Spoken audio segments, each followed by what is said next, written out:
मक्खन के भी शंकर जी, मक्खन के शंकर जी मिट्टी में मक्खन डाल करके बनाए जाते हैं।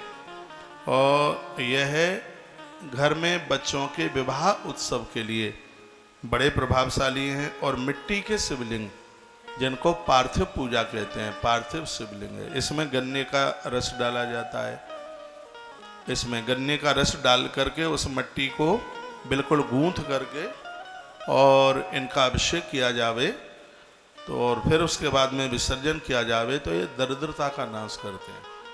इसमें कनेर के फूल का रस डाल दिया जाए तो लोगों के साथ जो दुश्मनी है ये उन विचारों को खत्म कर देते हैं। ये इनका बहुत बड़ा प्रभाव है। अब पार्थिव पूजा को एक बड़ा रूप इस शिव पुराण में दिया है। जैसे तालाब की मिट्टी लीजिए, तालाब की मिट्टी लेकर के फिर उसको आप सुखाइए, फिर उसको बारीकी से पीसिए, बिल्कुल एकदम बारीकी से वो पिस जाए तो उसमें गौ माता का कच्चा दुग्ध डालिए, गौ माता का थोड़ा कच्चा दूध डालें, उसमें गन्ने का रस डाल लें, उसमें थोड़ा शहद डाल लें और फिर उसको अच्छी तरह से उसको गूंथिए। और जब गुथ जाए तब उसके ऊपर थोड़ा राख डाल लें, उसके ऊपर राख, फिर उसके शिवलिंग बनाए जाते हैं। शिवलिंग की बनाने की छोटी उंगली के बराबर तो उसकी मोटाई हो और अंगूठे के बराबर उसकी ऊंचाई हो। ये पार्थिव शिवलिंग की बड़ी विधि बताई गई है, वो भारी महत्व है इस पूजा का। मिट्टी के शिवलिंग के अभाव में भगवान नर्मदेश्वर बड़ा अद्भुत काम करते हैं। कल या परसों मैंने निवेदन किया है, मिट्टी के शिवलिंग ही नर्मदेश्वर भगवान के रूप में प्रकट हुए हैं। तो जो इस ग्रंथ में जो बात बताई गई है यह बड़ी अद्भुत है। लिंगः प्रमाणम कर्तृणाम द्वादशांगुलम उत्तमम। आप मंदिर में जो प्राण प्रतिष्ठा कराते हैं भगवान शंकर की, तो वह शिवलिंग कम से कम 12 अंगुल, 12 अंगुल कितना होगा, 4 अंगुल, 4 8 और 4 12 इतना होना चाहिए। और घर में जो शंकर जी रखते हैं अंगुष्ठ मात्रम, कम से कम अंगूठे के बराबर तो हो, ऐसा प्रमाण ग्रंथ में दिया गया। कर्तृणाम द्वादशांगुलम उत्तमम। जो मंदिर में प्राण प्रतिष्ठा करा रहा है उस कर्ता के यजमान के हाथ से 12 अंगुल की पिंडी होनी चाहिए। सांवले रंग की पिंडी है वो रोगों का नाश करती है। शहद के रंग की जो पिंडियां हैं वो घर में समृद्धि देती हैं, सुख देती हैं, शांति देती हैं।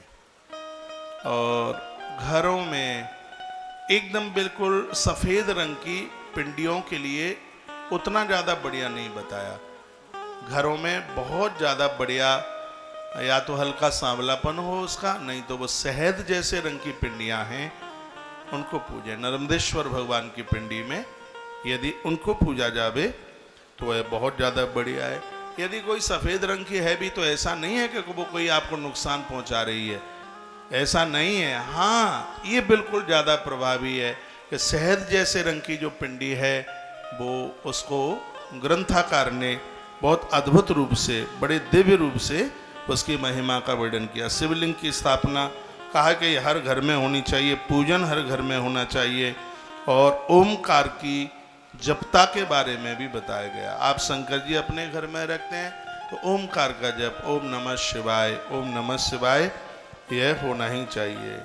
देखिए कहा गया कि जिस धातु के शिवलिंग हैं उसकी पीठ वही होनी चाहिए। पीठ एक ऐसे नर्मदेश्वर हैं कि भगवान नर्मदेश्वर की शिव पिंडी के लिए आप नीचे की कोई भी पीठ स्वीकार कर सकते हैं, जिसको आप जलेहरी कहते हैं। इसको पीतल में भी ले सकते हैं, ताम्र में भी ले सकते हैं, और इसको रजत, इसको चांदी में भी ले सकते हैं। पिंडियाँ यहाँ कई प्रकार की वर्णित की गई हैं, लेकिन हमने लिंग पुराण में और शिव महापुराण में पढ़ करके ये अनुमान लगाया है कि भगवान नर्मदेश्वर के द्वारा सब कुछ प्राप्त हो जाता है, किसी भी चीज़ का अभाव नहीं रहता। ऐसे तो पारदेश्वर का भी वर्णन किया गया है, गरीबी का नाश कर देते हैं भगवान पारदेश्वर।